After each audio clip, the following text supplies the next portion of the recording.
얼마 전 황당한 뉴스를 봤습니다. 세계 굴지의 대기업 S사와 협업하려던 한 회사가 짝퉁 회사였다는 소식이었습니다. 고객들은 대기업 S사의 도덕적 책임과 경영 방식을 문제 삼으며 거세게 비판했고, 결국 S사는 짝퉁 회사와의 협업을 취소했습니다. 이 짝퉁 회사는 뻔뻔하게도 상표권도 등록하고 매장까지 열어 활발히 영업 중인데요. 이에 진짜 회사가 상표권 침해 소송을 걸었음에도 짝퉁 회사는 매장을 추가로 내겠다는 입장을 밝혔습니다. 가짜가 이렇게 당당해도 되는 걸까 생각했는데 그 규모가 그럴만도 했습니다. 가짜가 진짜를 위협하는 이해하기 힘든 상황이 반복되고 있는데, 네, OECD에 따르면 전 세계 위조품, 불법 복제품의 시장은 연간 5,090억 달러, 약 575조 원으로 모르면 몰랐지 짝퉁을 안 써본 사람이 있을까요? 세계적인 글로벌 기업마저 가짜에 속는 짝퉁 전성시대. 갈수록 그 규모와 정교함이 발전하고 있다는데 짝퉁을 어떤 시각에서 바라봐야 될지 생각해보게 됐습니다.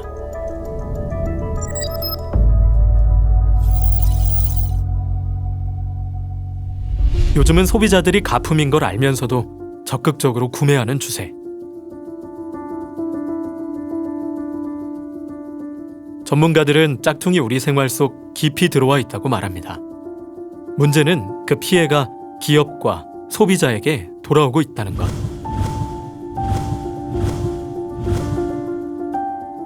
그 피해는 물질적 피해를 넘어 우리의 건강까지 위협하고 있습니다.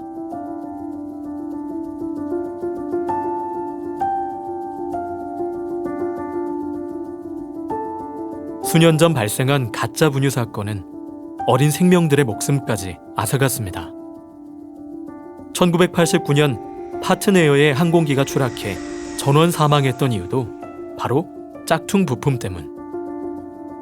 이후 정부는 모조 부품 암시장을 적발하고 관련자들을 처벌, 항공 부품 서류 규정을 강화했고, 짝퉁 부품으로 인한 사고는 더 이상 일어나지 않게 됐습니다. 왜 정품을 써야 되는지 알려주는 극단적인 사례를 보면서 그동안 저렴하면 그만이라는 생각에 짝퉁 문제에 대해 많이 간과하고 있었다는 걸 깨달았습니다. 그리고 비단 제품만의 문제일까? 짝퉁 제품, 짝퉁 뉴스, 짝퉁 믿음, 짝퉁 인생 등 세상 어디에나 짝퉁은 존재할 거란 생각이 들었습니다.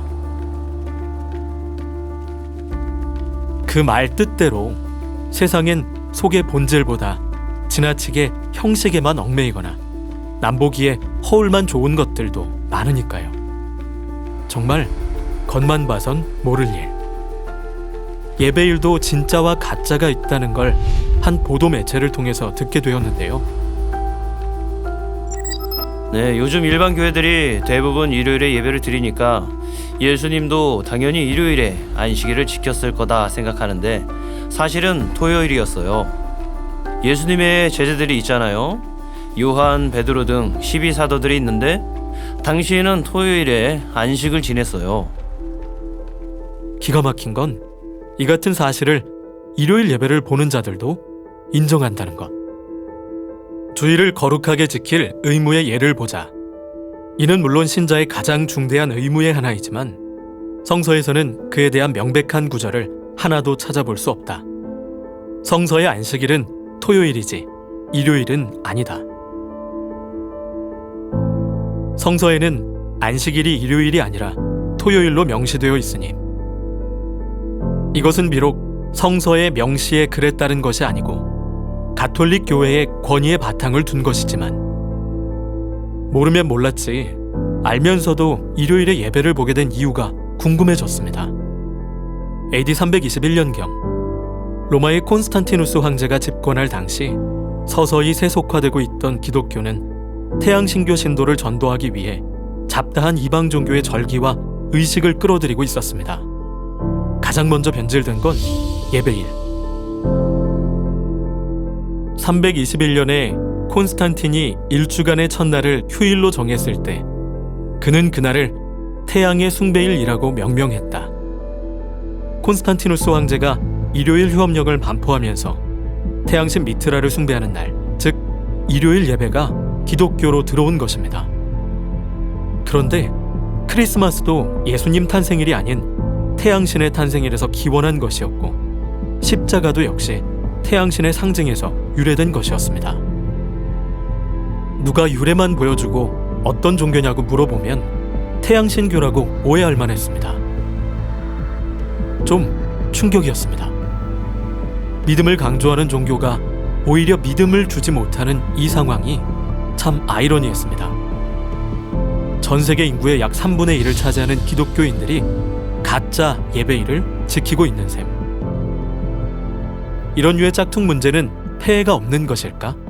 의문이 들었는데요. 한 표절 연구 전문가의 말이 와닿았습니다. 돈으로 산 논문으로 졸업을 한 건축가의 계산에 따라 만들어진 다리 위로 차를 몰고 갈 것인가? 누군가는 그 진실을 모르거나 누군가는 그 진실을 알면서도 언제 무너져도 이상하지 않을 위태위태한 다리를 매일 건너고 있다는 생각이 들었습니다. 오늘은 무사히 지나갔을지 모르지만 내일의 운명은 결코 장담할 수 없는 일. 가벼이 넘겼던 짝퉁 문제는 내 건강, 내 신앙과도 연결되어 있었습니다. 가짜와의 불편한 공존. 계속 용인한다면 어떻게 될까요? 문학비평가 조지 스테이너는 그 위험성에 대해 이렇게 말합니다. 반드시 기억해야 할 것은 인간 존재의 일부가 된 거짓이 내 생명을 해치는 내 몸의 암세포로 성장할 수 있다는 것이다.